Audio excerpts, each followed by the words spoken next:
This lecture will take us into a little bit more detail into the differences between static and dynamic, or rather kinetic, dry friction. And so in this illustration, or in this photo at the top of the slide here, we see a person performing an exercise where they're pushing this sled across a turf field.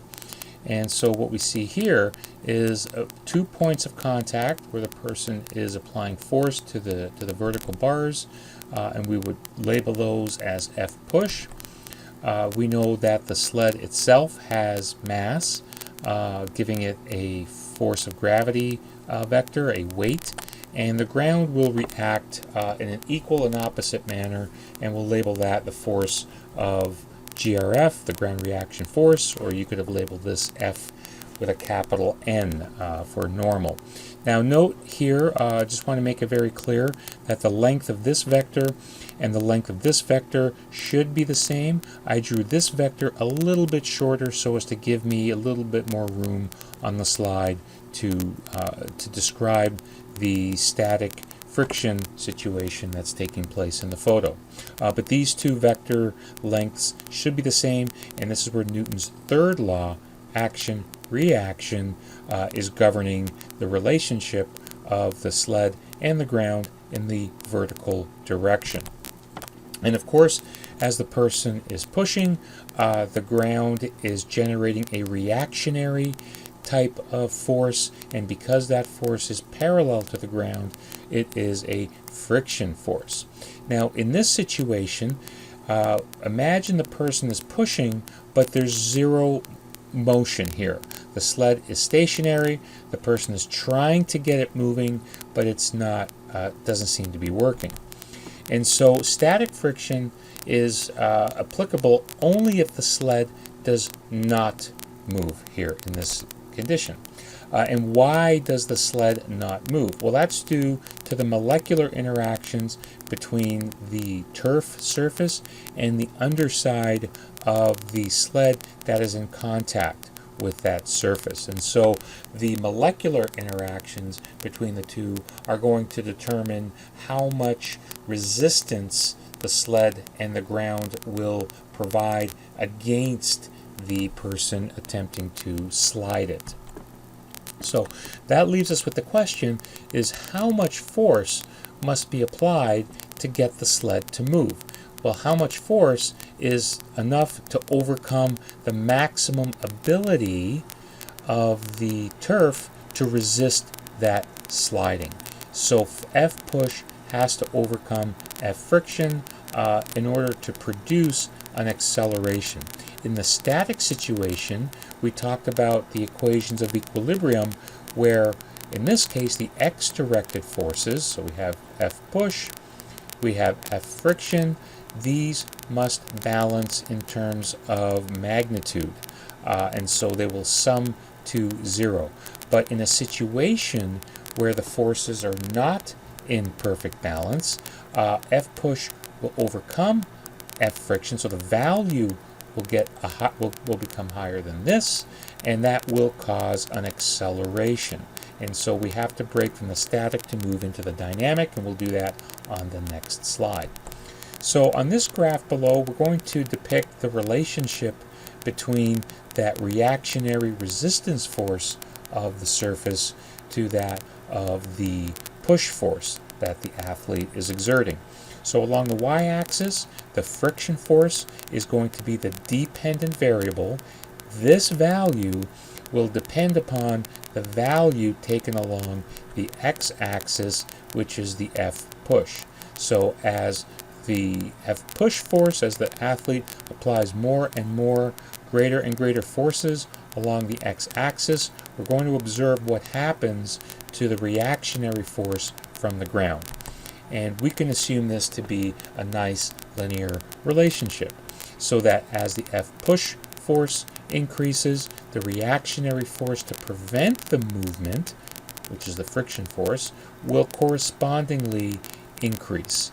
And basically, the stronger the push, the greater the resistance force. And so we see On the very high end, we see a very high level of F push force. We see a very high resistance to that push force. But because we're operating in the static situation, there's still zero motion of the sled. Now, as we transition to the dynamic or the dynamic situation, which will then will be defined by the kinetic friction, we're going to see a bit of a different situation arise. And so here we still have the F push and the reactionary resistance force to the sled moving is still going to be dependent upon what happens along the x-axis. And so what we have, just basically lifting what we had from the previous slide, we have that nice linear relationship between the F friction force and the F push force, and you can see that as the athlete exerts more and more force, the ground exerts more and more of a resistance force, the friction. And this is our static situation here. But there's a point, if you recall, the second property of friction is that there's going to be a maximum point at which a surface will be able to resist the initial motion of a sliding object. And so if we quantify the magnitude of the static friction force, that's what we have on the left-hand side of this equation here, throughout this entire section of the graph, that friction force will always be less than or equal to two factors here. The first factor is related to the actual mass, how much of the sled exists. And so that's going to be reflected in the normal force, the ground reaction force. Now, Fn could also be a reflection of any, or will be a reflection of any other applied vertical force. But in this situation, the only vertical force that's applied here is through the weight of the object resting on the ground, and that will be the ground reaction force, or the F normal force. The second factor relates to the nature of the structural and chemical composition of the surface, in this case the turf surface, and the materials used on the underside of this sled. And that will define the mu, the static coefficient of friction. So the static friction force will always be at least less than and at most equal to the static friction force. Now, the maximum force, just sort of taking a unique situation here, so we're just going to take the equal portion. So the maximum ability of a surface, so we're talking about the turf here, the maximal ability of the surface to prevent the motion is going to be equal to, once again, that normal force and that coefficient of static friction. The difference between these two equations is the upper equation can be applied anywhere here. So it's the maximum static friction force can be as much as its maximal ability, or can be as low as 0 if the F push force is 0. But the lower equation here reflects that point right here, that point that transitions from static to dynamic. And so what we see here is that once the object is able to move, so once the F push overcomes F friction, that instant we see an immediate drop in the resistance to the motion. So the athlete is exerting a lot of force here, trying to get this thing moving.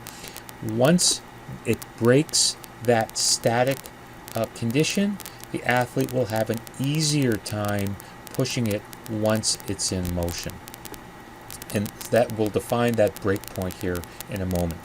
And so the resistance coming from the ground to prevent the sliding, we see it peaks right at the instant that the sled transitions from static to dynamic. We see this immediate, dramatic, very fast drop in the resistance to movement, and then it reaches a relatively steady state. And so the resistance to the movement of the sled on the turf will fluctuate as the chemical bonds between the undersurface of the sled and the turf surface will break, reform, will break again, reform, having an inconsistent degree of connections and chemical bonds because it is moving. And that's why we have a little bit of variability in that resistance to sliding once it gets moving. But over the long term, relatively long term, it is fairly consistent. So on this side of the purple dotted line, this defines the dynamic or the kinetic situation, where the left side defines the static situation. And the purple dotted line represents what's often referred to as the breakaway point, the point where motion is initiated. And that's where the object and the athlete pushing the object as well will experience that sudden acceleration. So to quantify how much of that resistance force exists, it's going to follow the same general form of the equation we saw in the static case, where the kinetic friction, right? This is the resistance of the surface trying to essentially stop the movement once the movement has started, is going to be a function, once again, of the ground reaction force, which is only going to be a function of, in this situation, the weight of the sled. So the weight hasn't changed as it's moving, so that's going to be the same. But the nature of the chemical bonding between the underside of the sled and the turf surface is going to be a different situation than it was when it wasn't moving. Here you have chemical bonds forming and breaking and reforming, giving us a different coefficient of kinetic friction. And along the x-axis here, of course, is time. So as the athlete is pushing, the amount of friction that the athlete will encounter will vary slightly, but will be fairly consistent. And so we're going to look at an example that we saw earlier in the static case. So in the static case, just to revisit this example, we have the 120 kilogram steel box. It's placed on a steel surface.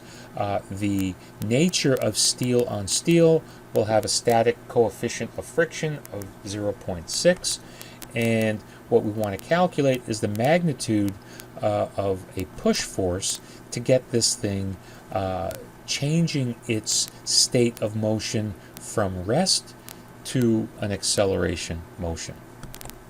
Okay, so we initially went through this calculation. Normally we start with the x forces, but we're going to start with the y forces, and so the only y-directed forces comes from the mass of the box, which we multiply by 9.81 meters per second squared. And because the only unknown variable in this equation is that ground reaction force, that normal force, and that's going to be equal to 1,177.2 newtons. Now, knowing that we have an experimentally determined coefficient of static friction of 0.6, we calculated our ground reaction force. The only unknown left in this variable, or in this equation, the only unknown variable is the friction force, and we have a friction force of 706.32 newtons. Now, we would say that this is the maximum friction force only because the question indicated that this would be the force to get the box moving. And so this is a situation where the box is right at the instant before that breakaway point, because once we pass that breakaway point, we saw on the previous slide, the box will accelerate. But in this situation, the box is not accelerating. And so we go back to our force, our equation of equilibrium in the x direction. So this is a purely static situation. So 0 is always going to be on the right-hand side of the equation. The next step is to put the 0 on the left-hand side of the equation, put in our variables, so we have an F push, we have an F friction, and I put in the negative direction here at this point, and we transpose, and we see the push force will equal the friction force. So the maximum push force that's going to be necessary to get the friction force to the breakaway point will be 706.32 newtons. And so the force has to just get slightly over that to get this thing to move. Okay, so that's what we're going to do now. So we're talking about a dynamic situation. So we're going to change the order a little bit here. We're going to apply a push force of 800 newtons. Recall on the previous situation, our push force was 706. And that's just to get it to the breakaway point. So getting a little bit more above 706, we'll just say 707. That'll get it moving. But what we're doing in this situation, we're not going 707, we're stepping it up quite a bit to 800 newtons. We have the same 120 kilogram steel box on a steel surface, so that's the same. But because we assume motion has occurred, we cannot use the coefficient of static friction anymore. It's the established, experimentally determined coefficient of kinetic friction for steel on a clean, dry surface is 0.4. What is going to happen? So once again, we can't do anything without our coordinate system, so you have to have a habit. Always write this up. Always draw this up. Upper right-hand corner is usually where I like to put it. You put it on the left-hand side. That works just as well. Okay, so we start with our free body diagram. We have the weight. Because we determined the weight earlier, we can put in a value for that. I'm just going to use whole numbers here, so 1,177 newtons. Still working through the center of mass. We have a vertical ground reaction force, which is our normal force, which is going to be equal and opposite to the weight of the box. Okay. Now on the left-hand side, based upon the question, we have a push force. Okay, so we can put the value in here. That's a given, 800 newtons. Okay. Now, because of the nature of the contact between the system of interest and the external contact, it's a flat surface, so we don't consider any rotations here, so this is a purely linear situation. We have a friction force, but it's going to be a kinetic friction force. And so you know this is going to be an object in motion because the question indicated at the very top of the slide that this is dynamic. So this is going to be a dynamic situation, so you have to take a dynamic approach to the problem. The first approach is identical to the static approach that we've taken. Okay, so this is going to be key to solving our problem here. So what we've just completed, we have our coordinate system. We just completed our free body diagram, put in the values that that we know. If you don't put a value for FGRF or normal, that's perfectly fine. If you just leave it as a label, that works as well. And work in the value later as needed. We have F push and we have F friction. Okay, so we start with our equations of equilibrium here. Now, I'm going to change the order slightly, and I'm going to start with the y-directed equations of, I mean equations of motion, not equilibrium. Okay, so this is the equation of motion in the y direction. Now, you start by writing out the equation, so sum of all the forces in the y direction is going to equal to mass times acceleration. But because we're dealing with y direction, we're dealing with a y-directed acceleration, but then you come up to your free body diagram and you see that because of the nature of the external contact, the box is not moving vertically. It's not moving up, it's not moving down. The reaction force from the ground is preventing a movement that way. We don't have anything lifting it. And so we can make the reasonable conclusion that AY is going to be 0. And so with respect to the previous calculation for the sum of the forces in the y direction, there is no change from the static from the calculation we obtained in the static approach. So now we move to the sum of the forces in the x direction, because that's the motion of the box, right? This is the one that's going to take up some of our, that's going to be the focus of our attention here. So we start with writing Newton's second law.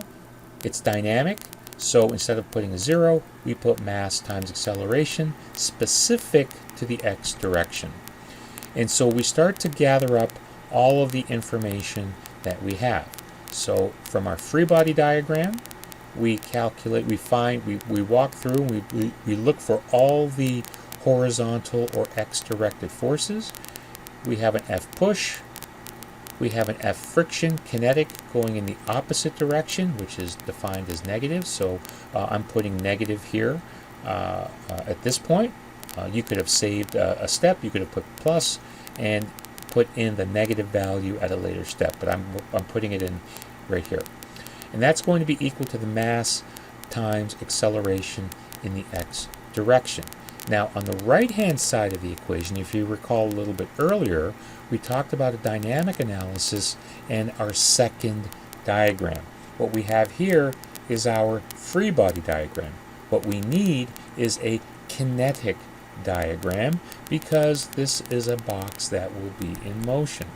So we draw the box and we apply a vector applied at the center of mass, and we label that vector with the kinematic variable on the right hand side of the equation multiplied by a scalar variable, a multiple, which is the inertia of the box, which is basically the mass of the box. And so in drawing that kinetic diagram, we would take this expression and put it on the right hand side. And so now we substitute where we can with all of the variables that we know.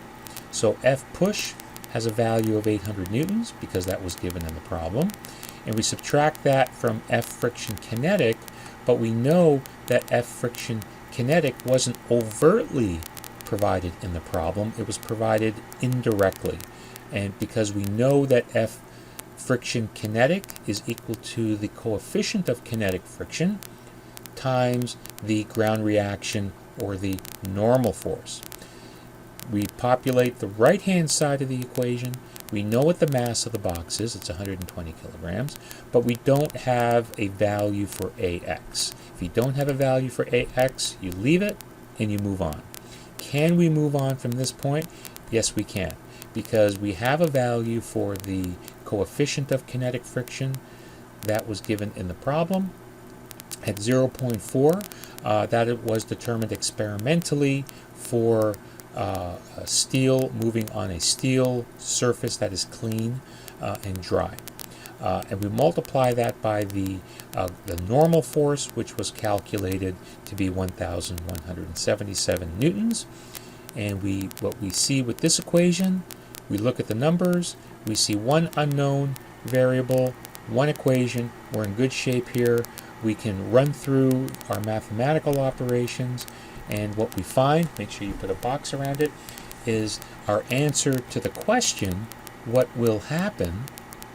What will happen is that the box will experience an acceleration of 2.75 meters per second squared in response to an 800 Newton push force. So in conclusion, we would say that the box will continue, as long as that 800 Newton force is applied, the box will move from a resting position and will continue to increase velocity in the direction of that applied force at a rate of 2.75 meters per second for every second. So if you're pushing this steel box on a steel surface, as long as you continue to apply that 800 Newton force, you will continue to move faster and faster and faster. And if that's of concern, then to bring the velocity to a constant value, then the person would have to pull back on the amount of force that they apply. They would apply less force, but enough force to sustain the movement. And that force would have to be a force that's greater than the kinetic resistance friction force. So this ends this portion of our module with respect to linear dynamics.